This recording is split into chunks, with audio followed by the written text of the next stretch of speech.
With Factor, you can skip the extra trip to the grocery store and the chopping, prepping, and cleaning up too, while still getting the flavor and nutritional quality you need. Get 50% off with code JTrain50 at factormeals.com/JTrain50. That's factormeals.com/JTrain50 and code JTrain50.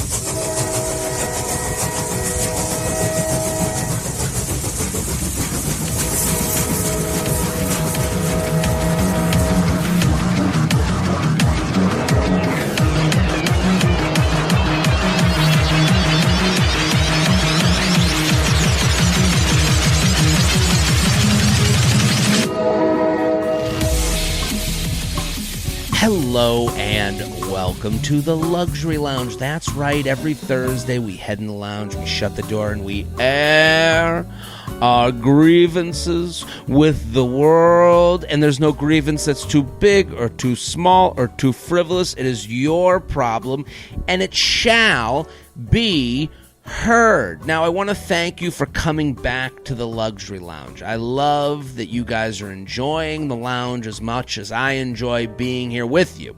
Keep sending in your complaints, jtrainpodcast@gmail.com. That's all you got to do. Title it Luxury Lounge. Shelby goes through all the complaints. We love a specific complaint. We love those. And then, my guests and I, we read them and we sing the douchey duet, a trio of complaints to the sky and heavens above. So keep sending them in. In addition, if you love the Luxury Lounge, we do a Patreon version every Friday, patreon.com/Jared Freed.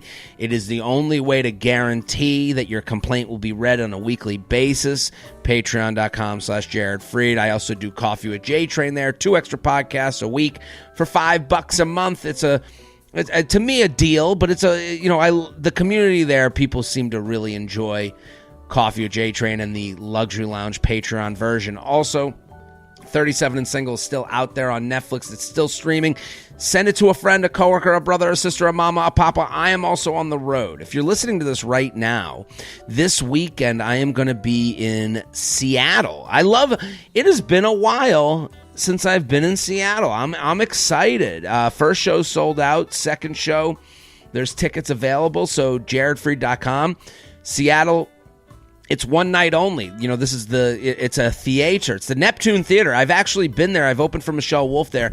It's a beautiful, fun, cool section. I think it's near the college. And I don't know. It's just been a while since I've been going to Tacoma more recently. So really excited to go to Seattle. Charlotte, North Carolina. Philadelphia, we've added a second show. Right now, the second show added in Philadelphia might be me and the waitstaff. So go to jaredfree.com there, Philadelphia. Send it to your friends. Syracuse, New York. Going to be in Syracuse. D.C., second show added. Baltimore, Maryland. Dania Beach, which I've been calling Fort Lauderdale just to make it simple, but I guess I've, juked myself out because people keep going, when are you going to be in Fort Lauderdale? And I'm like, that's Dania Beach. I don't know. I guess I should write Dania Beach. But Portland, Phoenix, San Diego, Boston, Chicago, jaredfree.com. Very excited about today's guest. Returning very quickly to the JTrain podcast, JCU, his first time in the Luxury Lounge, though. He has a new special, which we we teased the special the first time he was on the show. It is now out there. It is doing fantastic. It is hilarious. It has my full push to you, the listener, to go watch it, make it a night, stream it to your TV. It's on YouTube. It's called Bag of Tricks. Jango Gold, thank you for coming back and entering the lounge. Thanks for having me. Hello, loungers. People really loved you on JTrain. People loved your episode. I hope you got a lot of good feedback because I heard. I did. It was crazy, man. I was getting the thing where you get like the text message from someone you haven't heard from in years, and like, dude, you're on the JTrain. Like, yeah, I am. I love this? Yeah. Right. I've had that with the special. I got a lot of just saw the special, and you're like, oh God, I just want to write back thank you and have this interaction go well, and then it's like, who is the? Yeah, it's tough.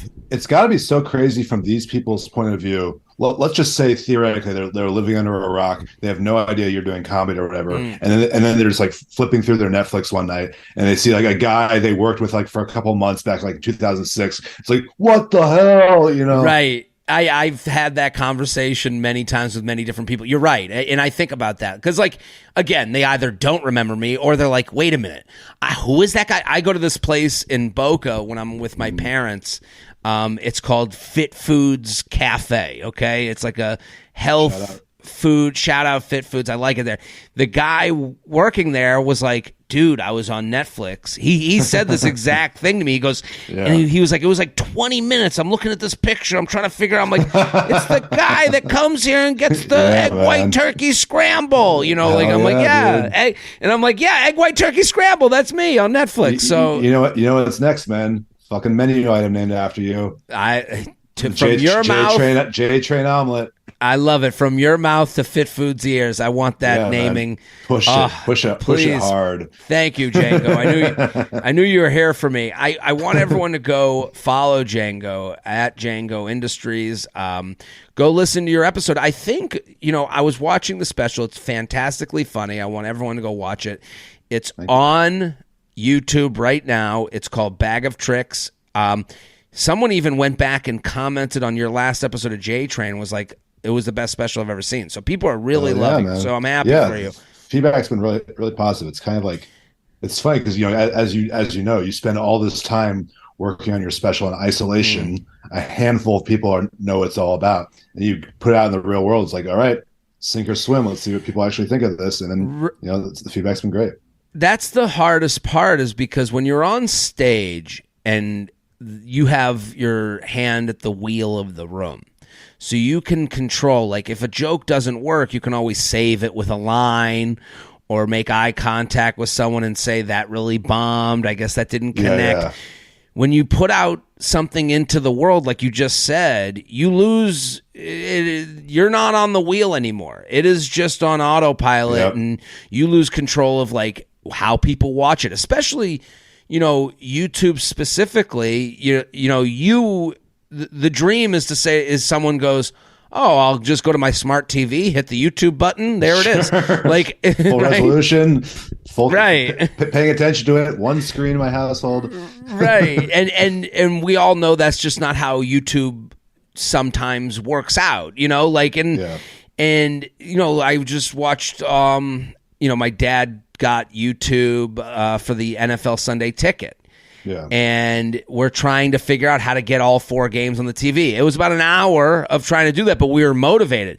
When it's unknown comedian on YouTube, people are just less motivated. So, and so then they watch on their phone for 2 minutes and then they go, and then you're like, well, you can't watch a special that way. Then they look up and they start texting and you're like, I've lost all control of the atmosphere, which is very important to stand-up comedy. I think, knowing what we know now about people's attention spans, really, and I think you did this really like fucking straight on with your specials. Like you don't even have like an intro. It's just you on stage. I'm 37 and single. Bam, off to the races. And that really is the smart way to go. There's really no other option nowadays. Fun fact, and this is kind of a little behind the scenes knowledge for your viewers. I actually shot an intro sketch for this thing. It was like 1 minute and 15 seconds long, and we loved it. We thought it was so funny. We're like, this will be a great way to kick it off. And then as we were getting closer to launch, I was like, no, we got to just go straight to the jokes. Like, people just don't have the attention span. You and I are one and the same. And again, if it was SNL, they go, okay, I'll watch the cold open, and if it's no good, I'm here for SNL. You don't, and that was my point, because I had hidden camera footage of my parents in the green room. But you use that at the end, though, right? I used it at the end, but I was planning on putting it in the beginning, just in the same way you're saying. Yeah. And I had the same thing, and I'm sure you had this thought. It's like, well, hold on. People will wonder, is this a sketch show or is this a stand-up show? Like, is this a hidden camera gotcha show or is this what is this? And so I think you and I were probably on the same page. It's like, it's not even attention span. It's just like, hey, to Joe Blow browsing, you just want someone to go, oh, I'm in it. And I will say this, You have a very similar cadence to Norm Macdonald. Thanks, man. Do you get that a lot? Yeah, if you look at the comments on this special, it's like nothing but that. It's like really like the best compliment I've ever gotten. Cause he's like the guy like I always like look up to, want to sound like. I've like devoured all of his videos, so I think it's only like it was inevitable that would kind of seep into the way I tell jokes. But yeah, I've always just kind of wanted to be Norm. So I'm actually happy to be a knockoff version of Norm. Wow, I'm not gonna. That's the shitty way to comment, but I'll take it, man. To me, it wasn't knockoff. It was very much you, it is one of those things that I've thought a lot about, especially in the TikTok era as we enter into TikTok. Mm-hmm. How you sound is a big part of it in a bigger way than maybe I want to admit to, because I'm a screamer. I'm a high energy guy, so I do see on TikTok sometimes it doesn't show through. I think these clips must be blowing up because I think you're gonna really have good success with this idea of like, hey, I'm settling in for some Jango Gold, which is a good thing. Yeah, totally. And like it's also interesting because you're talking about the clips now. A lot of people watch those on mute. So it's like how much doesn't even matter. There's so many different things, but no, like everything matters and everything doesn't matter because like there's these things you put so much time and energy into, like the way you sound and like just the default setting on the app people are watching it just eliminates that thing that you've been working on for over a decade. It's just so funny. We've like spent our adult lives working on this like craft of ours and spending so much time to every little aspect of it, and like a lot of it is really just kind of out of our control, and we have to do the best we can and make the best effort, and that's what it's all very about. Funny you say that. I find myself saying that a lot. Everything matters and everything doesn't matter at the same time. Like it's even like the caption, like you put a clip up and you go, okay, check it out on Netflix, check it out on YouTube, a link in bio. And then there's one time where you go, fuck it. No one even reads this thing anyways. And then you post up the video with like a funny joke underneath and someone's like, where do I find it? And you're like, I'm in the dark right now. I'm ruined. I had to do 2 steps instead of 1. Unsubscribe. So everyone go follow Jango on Instagram at Jango Industries. The link to the special is right in his bio. It is called Bag of Tricks. It is there on YouTube right now. Go watch. We'll put the link to the special in the bio of this episode so you can make sure to get to it quickly and save it for whenever you're going to watch it. Are you ready to complain, Jango? Baby, I was born ready. Love it. I'm going to do my complaint first. Hit the music, Shelby. Jared, he has some problems. Jared, he's got some issues to do. Get off his chest right now. Jared has a lot of issues. Jared has a issue with a lot of things that we can discuss. Can you relate to the problem now? Okay, here's my complaint. And it's kind of off of what you just said about knockoff Norm Macdonald. To say you have a cadence, a sound that is like Norm Macdonald, to me, that's a compliment. To me, that is not me saying knockoff Norm Macdonald. But someone could easily just go down the road of negativity. I am here to complain today about negative people. Ooh. And that would seem like a weird thing. We're going to complain about the negative. Yes. I've had 2 instances in the past 24 hours that I was like, do these people hear themselves? Like, do these people know that they are the turd in the punch bowl of life? Like, I was leaving the apartment yesterday in the morning. I'm walking by the door guy. There's a woman in front of me. She looks out the window. She goes, oh my God, it's finally sunny out. We have had like 10 straight days of rain. It's been gray. It's been dark. It hasn't been nice. She looks out the window. She goes, finally, it's sunny out. And I could feel her happiness. It made me happy. I'm like, yeah, it is going to be a nice day. And then the doorman behind us goes, It's gonna rain tomorrow. It's like That's you like a couldn't, classic New Yorker, like just like no one's having fun. right? Like put it away. Whoa, Smiley. How about you Yeah. turn that smile upside down? Is basically what he said. Yeah. I was Jesus. so annoyed because I'm like, listen, just let us have this moment. Let us like live today. Like I remember I went on vacation with a girl that I was dating once, and she kept being like, look, the weather's going to be bad. The weather's going to be bad. I'm like, half the deposit's in. Like there's nothing I can do about this. We're going. Like we're not canceling the trip. I don't know what you telling me about tomorrow's weather is going to do for me. Where do you think? What do you think? Like the psychological motivation is for like this doormat? Like what causes someone to like want to do that? I don't even think they know they're that way. I think they are like. I think when someone's negative, I think someone's like whole perspective. It's like putting. It's like putting what's the chocolate sauce into milk. Like they're always going to make it chocolate milk. Yeah, you know, like when you mix them into anything, negativity will be found. Like here's another example. Last night I went on a date. At the end of the date, let's go get ice cream at Van Leeuwen. High end, beautiful, great, delicious, inventive flavors. It's a bright ice cream shop. We got there at 11:57, and there was another couple that like was getting there before us. The other couple gets to the door. They go to grab at the handle, locked. And my date and I are behind them. We go, oh,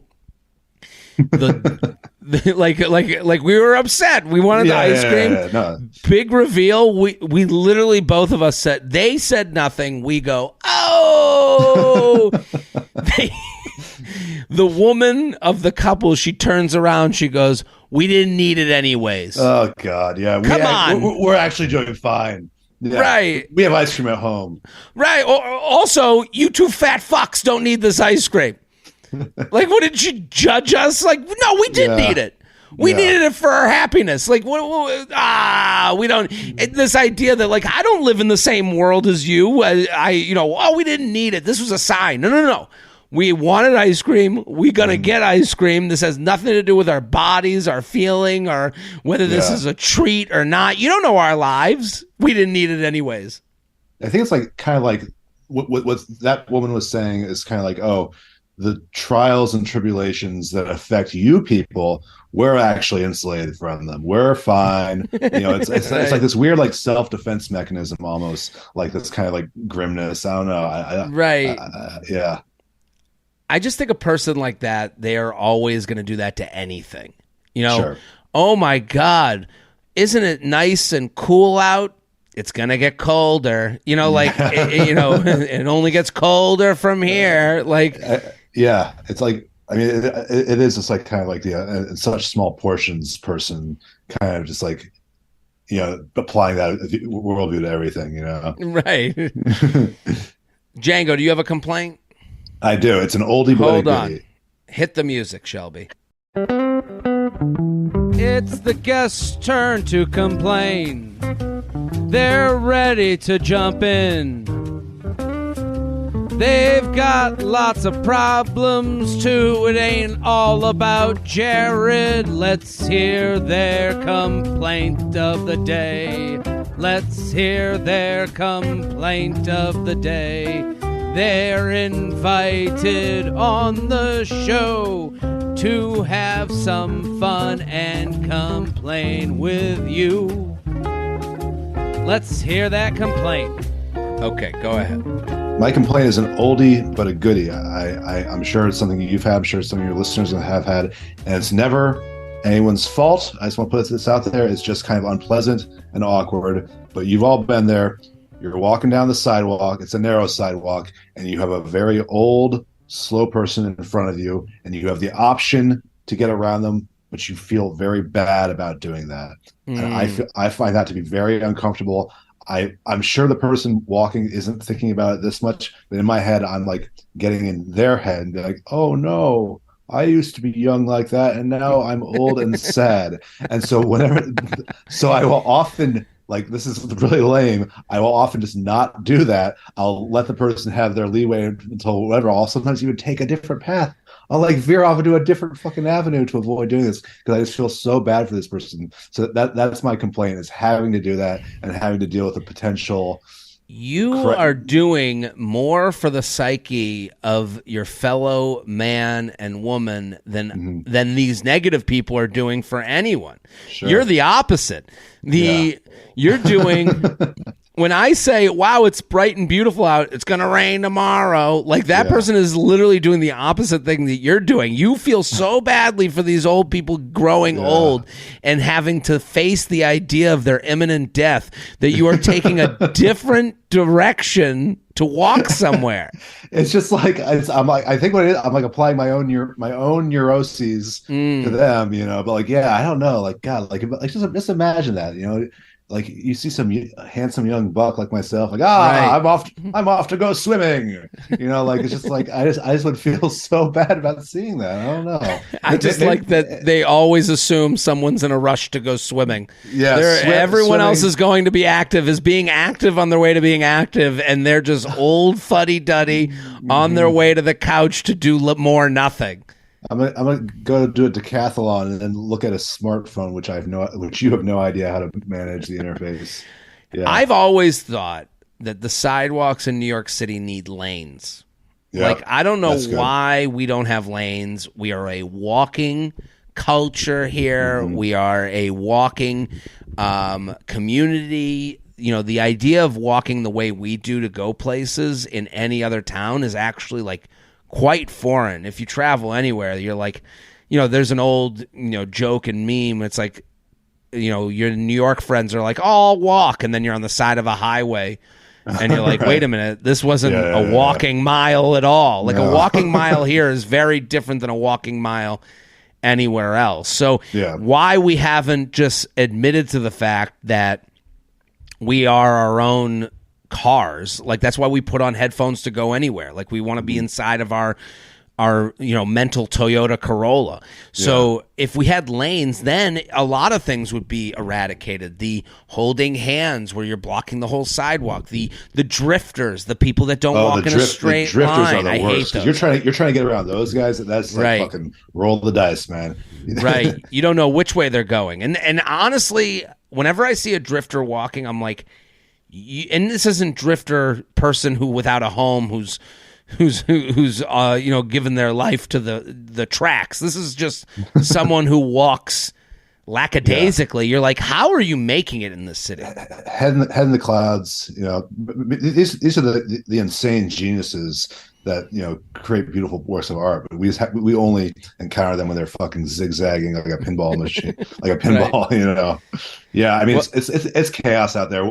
Especially with like all these like it used to be car person walking, and now it's car person walking, seamless delivery driver on a motorized bicycle on the sidewalk veering in and out. Like it's gotten very, very, very chaotic out there. You gotta have your head on a swivel. Yeah, the bike lanes, and then I'd say once a week I see an argument between walker and biker of like, why aren't you looking for the biker? It's like, I could understand. The biker has to understand that you could understand that we could forget that you exist. Like, sure. That's my thing with the bikers. They never seem to have any empathy for the walkers. Like, if it was a car, I would understand. Like the walker, we've forgotten about you, biker. Yeah. The biker is always an afterthought to both.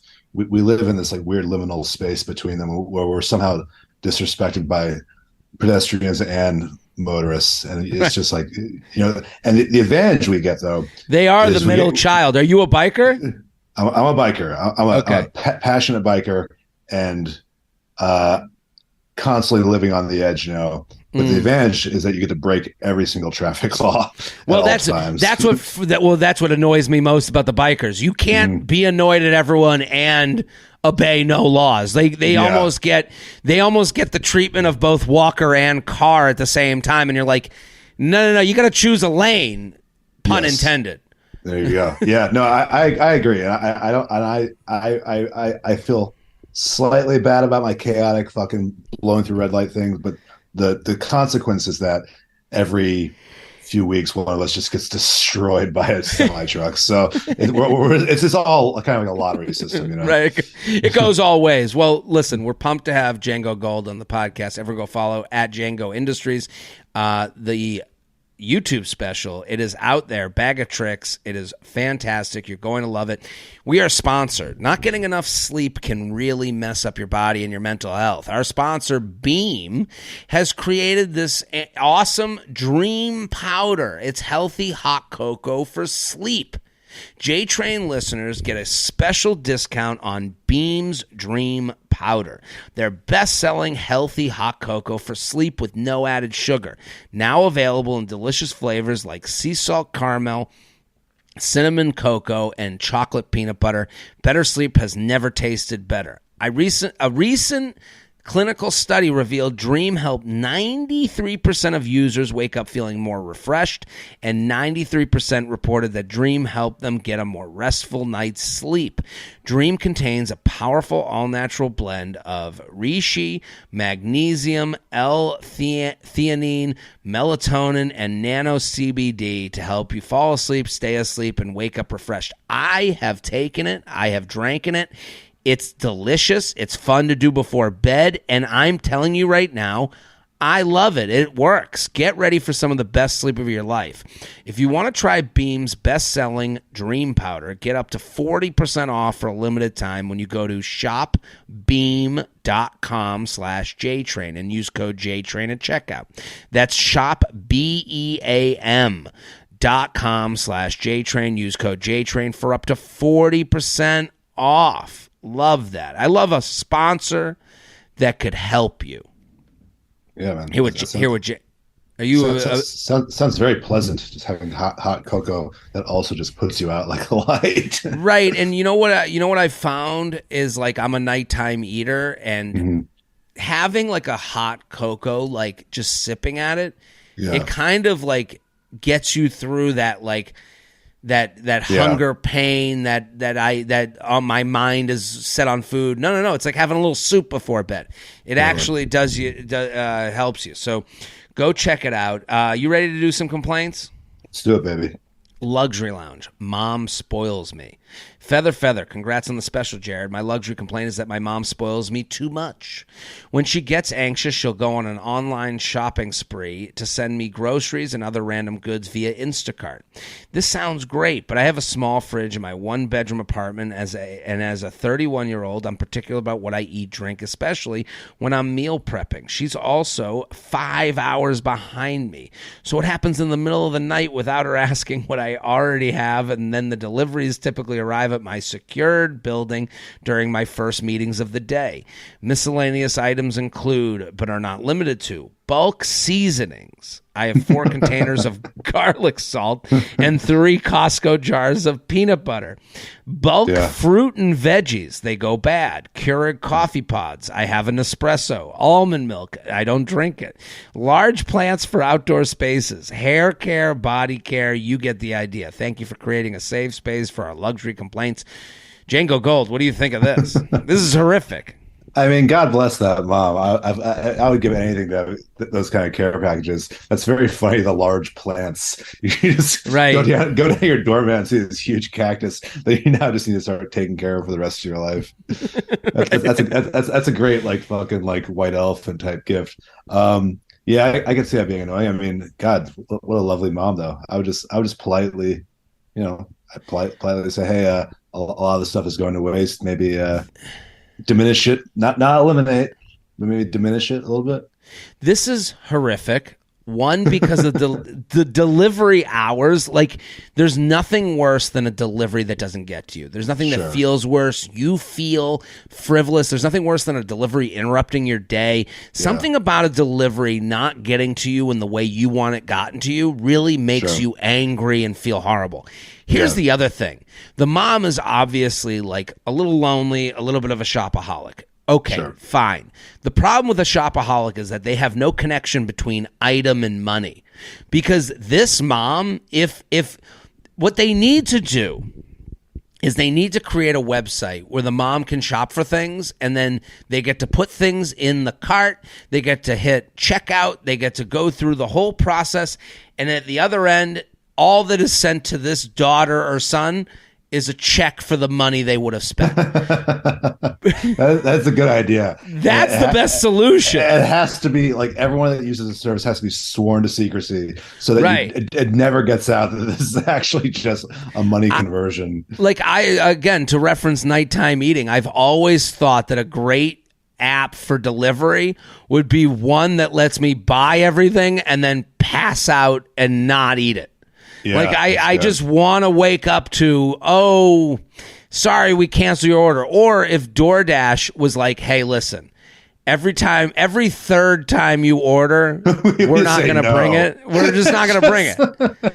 You sign up for the no plan. Right. I want the no plan from DoorDash. I want them to take, it's like you ever gamble at a casino? Oh, yeah. You know, when the surrender, if you're playing blackjack and you put up $20 and you get like a 15 and the dealer has an ace, or the dealer has a 10 and you're showing a 6. Yeah. If you have a 16 and the dealer's showing a 10, you can say surrender and they'll take half your money. Yeah. That should happen with DoorDash, where literally they go, okay, I'm on the no plan. I'm trying to lose weight. And then it's like every time I order from DoorDash past the time of 12 a.m., until the time of 8 a.m., you're just going to take half my money. Let's just assume I'm drunk. How about part of this is that you yourself, Jared, you record a special video message for yourself in the future where you're just like, right. It's like you. Well, the problem with that is that I would then go from DoorDash to Seamless. Like I can't know this is happening. I think what you mentioned is very important. Like the idea that the mom needs to feel like she's doing the thing that makes her get off. Because the mom, for her to buy you plants, your mom is deranged. Your mom has an issue. That's a mom who does not accept the dimensions of a New York apartment. Like, guess what I got you? One less square foot of space to walk around in your apartment. She doesn't accept reality. Like, you're completely right. But like, even saying to your mom, if your mom is this person, if you said, hey, I only got so much room in the New York apartment, she would go, you don't want the free things that I'm sending you? And you'd be like, no, Mom, it's not about that. She would get a little bit the victim. She'd get a little bit upset. We need to like service this insanity because she's buying fruit. The fact that you're ordering, it's one thing if you're getting her toilet paper. Like if it was toilet paper, I would actually go, sure. Listen, the mom is actually doing a good deed. She knows you need toilet paper. She has no idea what this person needs as far as fruit is concerned. No. She knows, we know you need toilet paper. We know you need cleaning supplies. Those are things that I go, okay, the mom is actually trying to help. Yeah. When you're buying bulk seasonings, you're an absolute insane person. So we have to like how much garlic powder do you think you use in an average lifetime? Like two little teaspoons of like right. So we need to create a website. This person needs to go to a web developer, create a website, be like, hey mom, this is the new delivery, thing that I use. And they can order everything and then it just sends you, even if it sent you half the money and then half the money went to charity, wouldn't everyone feel great about this? JTrain. This could be a big thing, man. Let's go to Shark Tank. JTrain podcast, gmail.com. JTrain podcast at gmail.com. Here with Jango Gold at Jango Industries. The special, it is out right now. It's called Bag of Tricks. Go, go, go. Luxury Lounge. These socks aren't made for walking. Dear Jared, strong start. Strong start.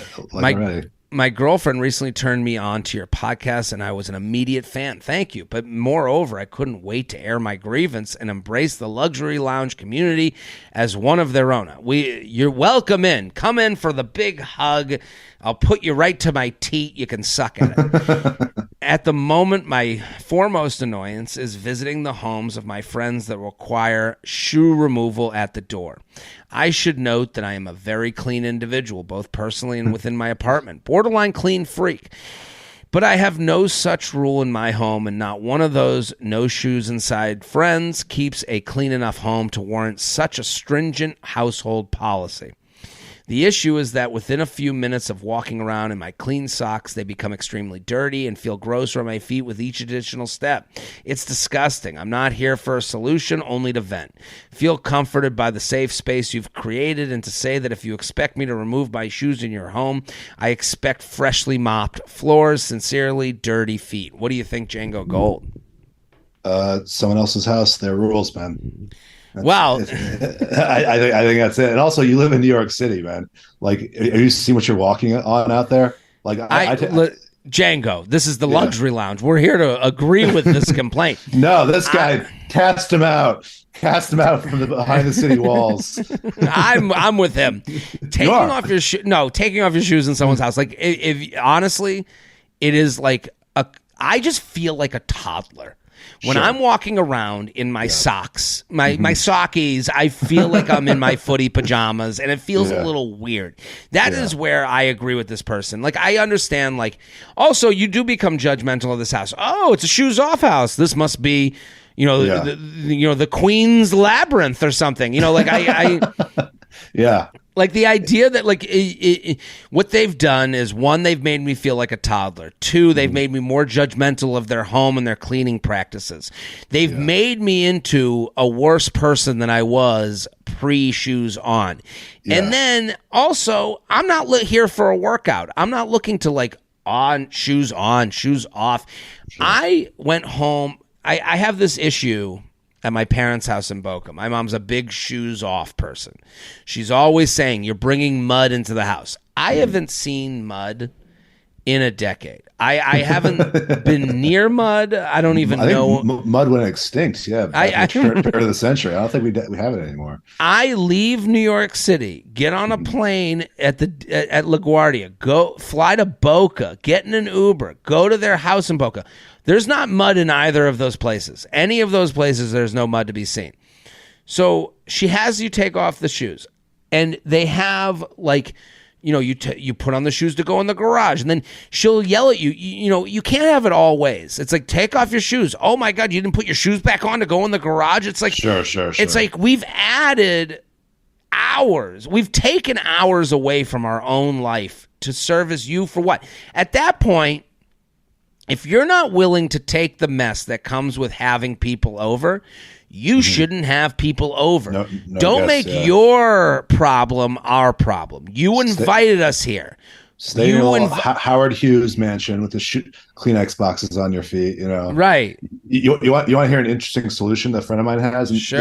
This friend admittedly makes a lot more money than most people I know, so he can afford such niceties. Okay. But you go to his apartment, shoes off, but then he has like a little like rack with like guest sandals on, like not sandals, like little like kind of like slippers, almost what you'd like see in like a Japanese bathhouse or something like that. Like it's a very elegant beige colored slippers. So you just wear those in his house. It's kind of nice. See, I like that. At least this kind of goes to my point. If you're going to have people over, be prepared to have people over.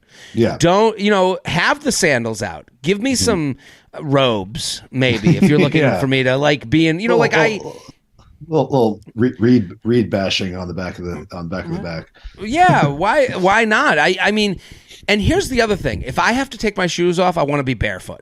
I don't want to be in socks. That is my big thing. I don't mind being shoeless. Barefoot to me is like actually a pleasure. Yeah, freshen air them out. Yeah. Right. And as your listener pointed out, your socks get all like fucked up and gummy, covered in like shit pretty instantly. So yeah, it doesn't matter how clean the house is. Your socks always feel more disgusting. Yeah, my socks right now, man. I am due for a revamp because they are all looking pretty gnarly at this point. How many years do you go before throwing out socks? It's a great point you bring up because I think about this all the time. Socks are one of those things that like we should be better at throwing them away than we are. Like you just get in a roll with socks. I just recently got new socks from a sponsor of one of the podcasts. I think and they're the best things that had ever happened to me. Like I'm actually like I was like, oh wow. Like I think if you're sitting here right now going, when have I gotten socks before? Like when's the last time I got socks? You need new socks. Like I think that's like the minute you forget the date is the minute you need new socks. Well, let's see. I got a 12-pack for my bar mitzvah. So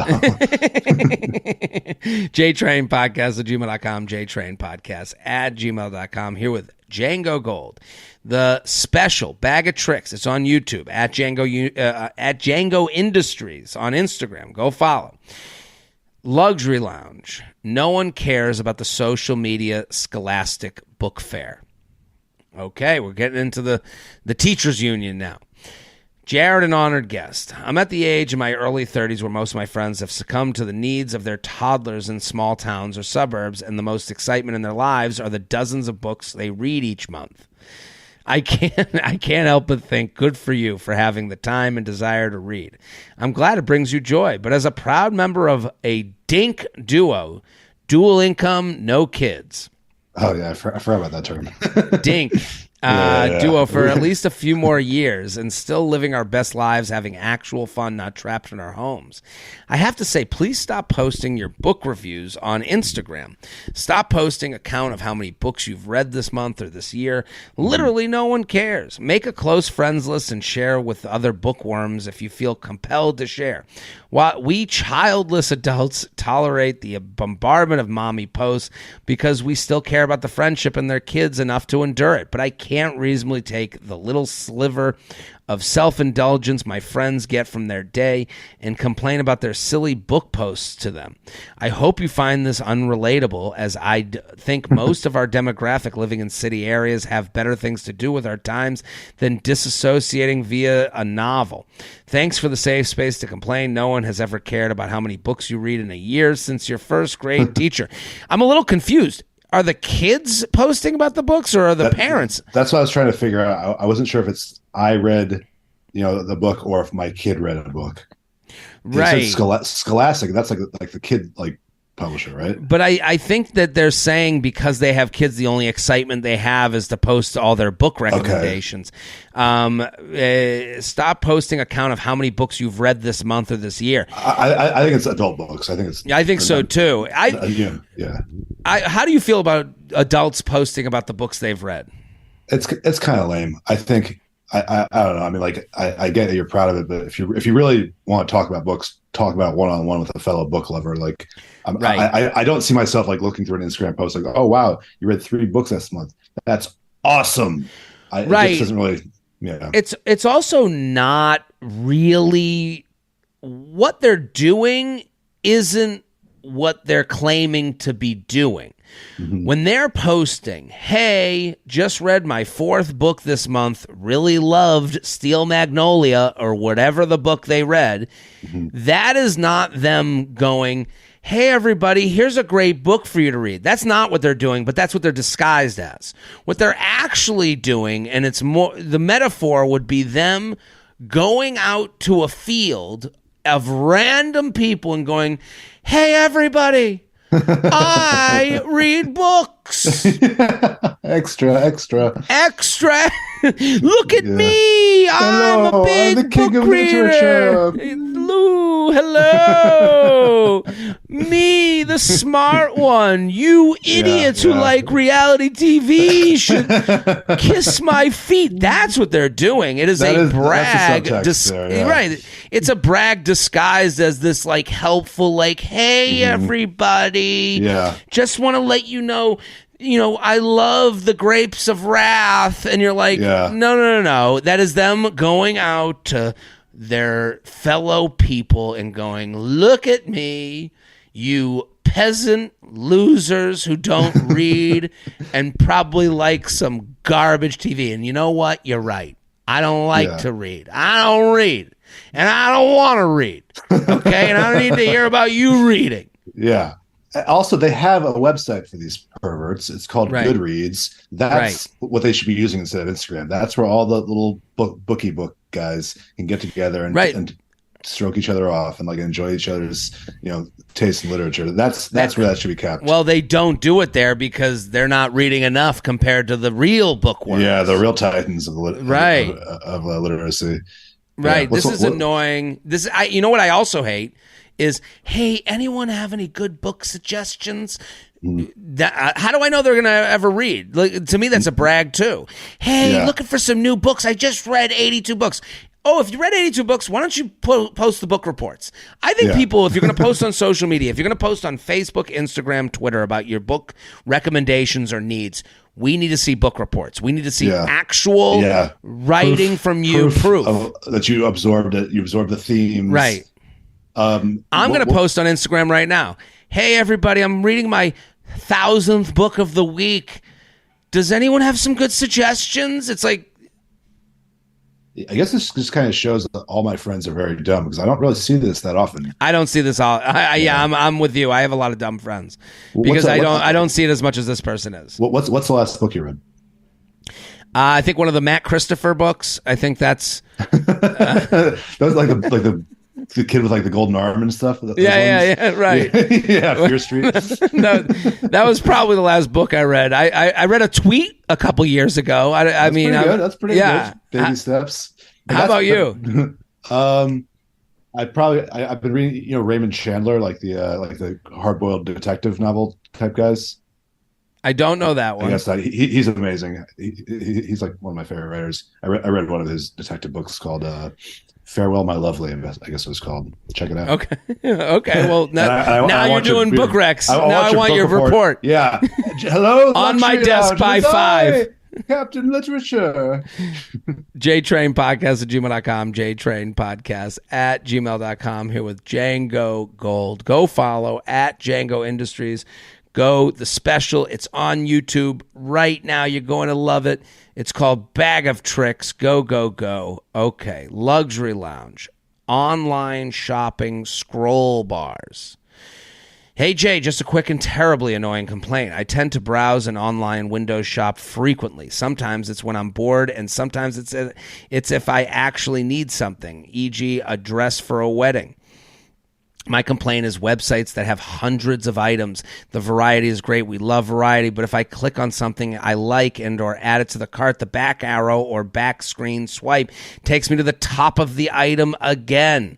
All the shit I've already seen, and I have to scroll through all the dumb dresses just to get back to the spot I was at. And by that point, I come to my senses and think, why am I even shopping? In this economy, if companies want to make sales update your shopping experience, that is all. Thank you. Sincerely, roly-poly, scrolly bitch. What do you think? I mean, the life hack here is what? It's like Control T or whatever to open a new tab instead of clicking on the link. I think that it's hard. I don't know this. No, but I'm with this person. Like, it is annoying. Like, nothing should get in your way of shopping online. Yeah. Like, it should be the most seamless thing. I've seen this before. No, I have too. It's surprising it still exists because, like, as this viewer points out, like, it's interfering with their ability to spend as much money as they can. So you'd think the websites would have figured it out because they don't want anyone to have to take like that 3 seconds to scroll back down. So I'm surprised they haven't come to their senses on that yet. Right. It is incredibly annoying. And, a lot of these sites, the most annoying thing is when you go to a website and immediately it hits you with, do you want 15% off? It's like, let's do this at the end. You want my information. You want me to see other shit. I'm here for a reason. I'm not here just, wading through. I came here with direction. Like, that's what the problem is here. It's like, okay, I've already seen all this shit. Like, let me get to the end, and then we can go back to the beginning again. Yeah, I think that they've forgotten that we are all like just shopping, consuming machines at this point. We don't need like the little training wheel thing of being like, we're ready, we're buying this shit, we're buying all sorts of shit. We know how to do that. We're very good at it. If you want to help me out later, please do. But for the time being, get out of the way. I need to buy 1,000 fucking fish oil pills. Right. JTrain podcast at gmail.com. JTrain podcast at gmail.com. Luxury lounge apartment fees. Jared, love you long time. This fall, I'm moving to a new city for grad school and was ecstatic to find affordable student housing right downtown. However, every week or so, I get an email pertaining to a new reoccurring fee, $10 grass fee, $25 skyline fee, $15 building protection fee, $5 utility fee, in addition of the actual cost of my utilities. On top of that, I have to pay August rent in full because I can't move in until August 15th. Why don't they just make the rent more expensive instead of tacking on so many fees? What do you think, Jango Gold? It's the classic scam. You get them in, then you add at the end. If they were to tell you up front, yeah, we're going to charge you $100 every time you use the bathroom, you would say, no, I'm fucking out of here. But because they lure you in, you get all your shit there, you have all your hopes and dreams there, then they can jab you at the end. It's the Spirit Airlines model. Yeah, totally. You see online, and what they're doing is they catch you with the cheese, and then they trap you. So the cheese, then the electrodes come right. Out. Then they torture you because what they do is none of us are above. Oh my God, I got a deal. None of us are above that. Oh my God. And we always do the thing. You kind of look around. You're like, what? A flight for $50? And you're like, who? Me? I'd be a fool not to go. Right. And just when you see 50, and it happens, they've kind of done away with this on like Ticketmaster. Now they make you click a thing that's like all the fees are rolled in.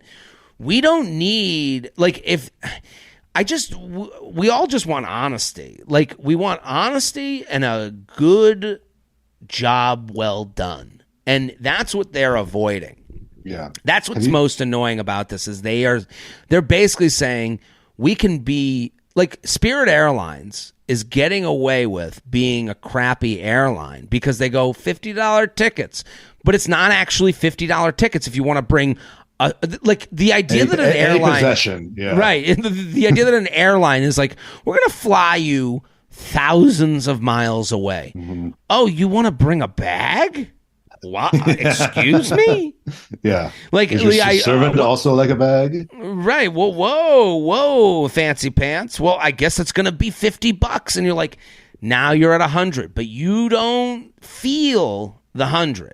Yeah. You felt the 50. You felt the deal. That's where and so they're going, we get to be shitty McCompany because we can be shitty McCompany Steen and be horrible because all they felt was the deal of $50, even though they've tacked on another $250 to get you to Orlando.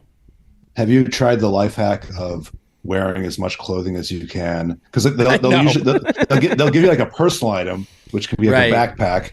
And so let's say you get your laptop and your charger, your dopp kit in there, and then you like start cramming in socks and underwear, and then you like wear a coat over a long sleeve shirt over two. It's a very challenging thing to say $50, but I've heard people doing that. The move really is. Here's the move. If you were going to go somewhere tropical for a weekend, here's what you wear. You wear underwear. You only need one underwear for a 3-day weekend. You could do it. In a tropical climate where you're sweating your little tuchus off? Okay, so maybe 2 underwear. So you go. So I guess you would go underwear, mm-hmm. bathing suit, jeans, suit jacket, tank top, t-shirt, button down, cowboy hat. Cowboy hat. You're good. Yeah. 2 pairs of socks. Yeah. I usually go tons of socks and underwear and like one shirt because I'm fine wearing a shirt a couple of times. Underwear though, that's like where I gotta like fucking. That's funny. I'm the opposite. I need multiple shirts, not a lot of underwear. Yeah, but you're a more fashionable guy than I am. That is fair. JTrain, I am known for my fashionable nature. I mean, you're wearing a suit jacket to Polynesia. Right. I'm picturing you in that white linen suit on the beach with a can and Mai Tai. That's me. I'm the guy who runs what's it called? The island of Dr. Moreau. Yeah, that's me. You're making all these pig creatures in secret. You gotta look good while you're doing it. I gotta have a white coat with a scepter.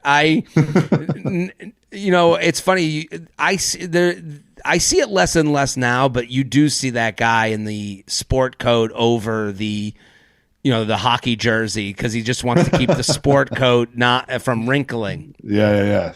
You gotta think. It's like chess, man. You gotta think ahead. JTrain podcast at gmail.com. JTrain podcast at gmail.com. Here with Jango Gold at Jango Industries. Go follow. Bag of Tricks. It is the special. It is out. It is hilarious. You're going to love it. Luxury Lounge. Reselling luxury items. Jared and guest, I have a very first world problem that I feel I can only discuss here without being judged. My roommate had received a Gucci handbag from an ex-boyfriend a while ago that now resells for over $3,000. It's been sitting in her closet, and she asked me to sell it for her since I sell a lot on things on Poshmark, Facebook, etc. However, designer is out of my normal range. I refuse to list things amongst the hordes of scammy, fake designer bags that exist on such sites. So now I've agreed to do all this extra work for a bag. So 2 complaints here. How can a company take so many fees out of a resold bag? I've tried to just give it up to Real,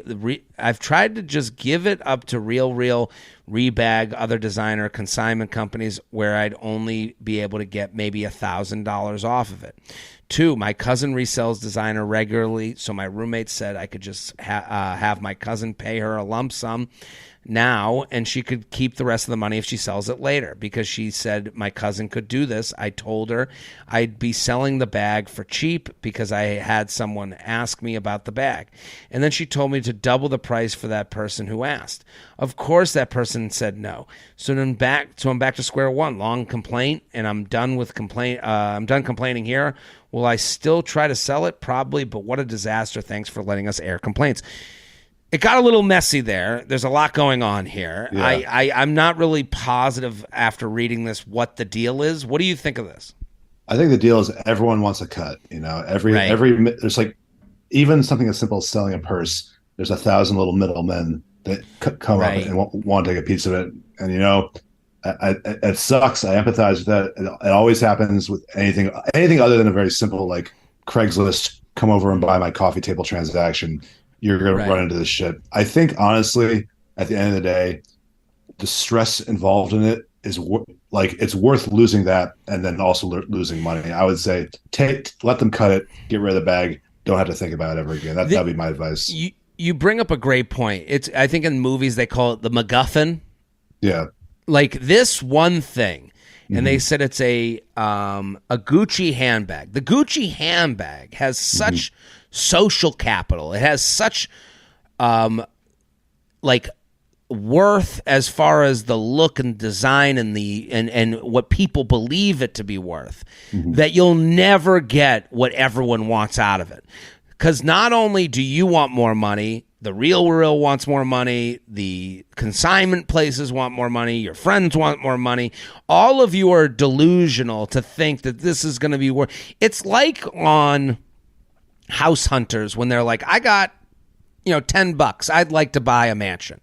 And like they've lost track of what is to be gained from this Gucci handbag because honestly, you're going to walk away with $500, whatever it is. Like, and I think in their mind, they're like, this Gucci, when you go, hey, I'm going to sell the Gucci handbag, you go, well, rent is taken care of for the month. And you think, and now you're attached to this being worth so much more than it actually is. And now, and as you said, more people that get involved, the more people with delusional dreams of what this gold brick that's not actually gold brick is worth. Yeah. And it's also like, it's free money. It was a gift that has no longer required back. It was an ex-boyfriend. None of them paid. If you found $500 in your pocket one day, you'd be ecstatic. Right.